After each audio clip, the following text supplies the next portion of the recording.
Alright guys, so Bethesda just dropped a trailer for the new DLC that's going to be coming out for Elder Scrolls Online during the summer, and it's a Morrowind update. Along with the trailer, of course, they made an article on Bethesda.net that goes more in depth because this is just a cinematic trailer that doesn't really show you what exactly the DLC is going to be about.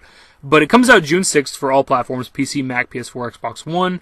It offers at least 30 hours of content. So that's pretty good. That's damn near a full fucking game right there. Some games only last like 20 to 30 hours. You're getting a new player class, which is the Warden class. It does like nature-based magic. And you have a fucking warbear with you. I guess it's like a constant thing, or it's maybe an ability you unlock where you can just have this big-ass bear fighting with you. It offers a new trial, which is like a 4v4v4, so a 12-person trial, where like you're in like arena-like environments and you just guys fight it out. It takes place 700 years before the events of Elder Scrolls 3, which is kind of cool. Obviously, it takes place in, like, the Morrowind area.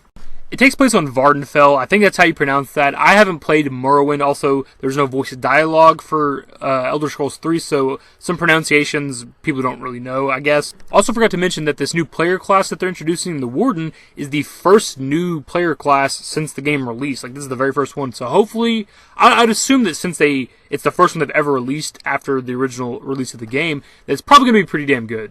The one downside for me is the price. This thing is, if you just get the base Morrowind DLC, it is going to cost you $60.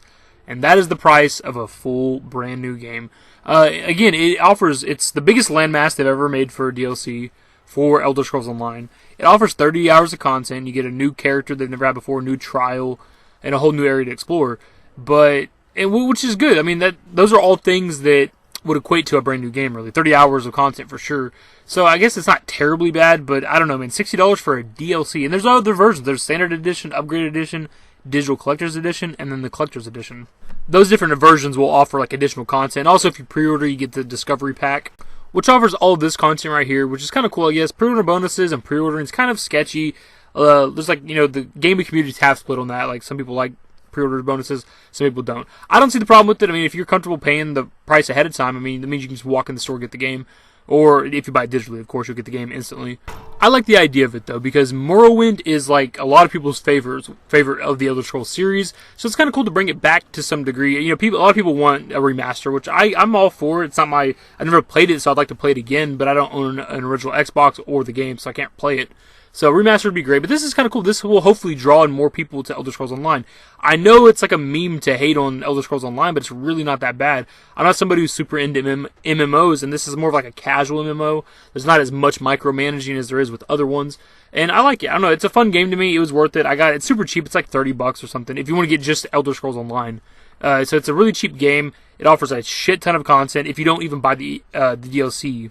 Since we know that the price is kind of steep, this is an option. With ESO Plus, you pay like $16 a month, and it gives you access to all DLC content, and you get like free crowns every month, which crowns is how you buy like pets, mounts, and items, and experience scrolls and stuff in like the ESO store. So you get like $1,500 a month from that, which is pretty good. But you get access to all the DLC content. So, with $16, you can get access to the Morrowind DLC, and it's a month-by-month basis, so you could easily beat that DLC in a month. So that's a much better option, and plus you can play all the other DLCs if you don't already have them. But obviously in some ways it's better to just buy the DLC, because then you forever own it. You don't have to, because then like you're either going to continue, if you want to keep playing those DLC maps and areas, you're going to have to keep paying the ESO Plus every single month. Whereas eventually, if you keep doing that, it's going to obviously be pricier than what the base DLC cost was. So that's just an option if you guys don't want to pay for the DLC. Hopefully this brings in more players for Elder Scrolls Online. Like those people that have been wanting a Morrowind remake. This is kind of a step in the right direction. It'll be better graphics than, that generation of console had when Elder Scrolls 3 came out. ESO doesn't push like consoles to their limits with the graphics for the gameplay and stuff like that. But all the same, you'll be in those areas. You'll see some of the areas you've seen before with Elder Scrolls 3. It'll be better graphics. It's a step in the right direction. This could always be like a little subtle hint that they are working on the Morrowind remake. Who knows? Return swiftly, Morrock Tong, and bring any allies you meet. Morrowind has need of you all.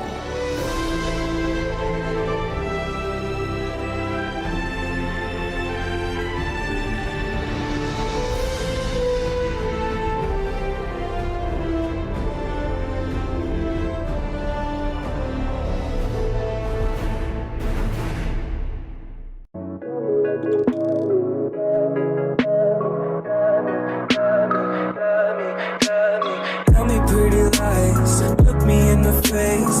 Tell me that you love me, even if it's fake, 'cause I don't fucking care.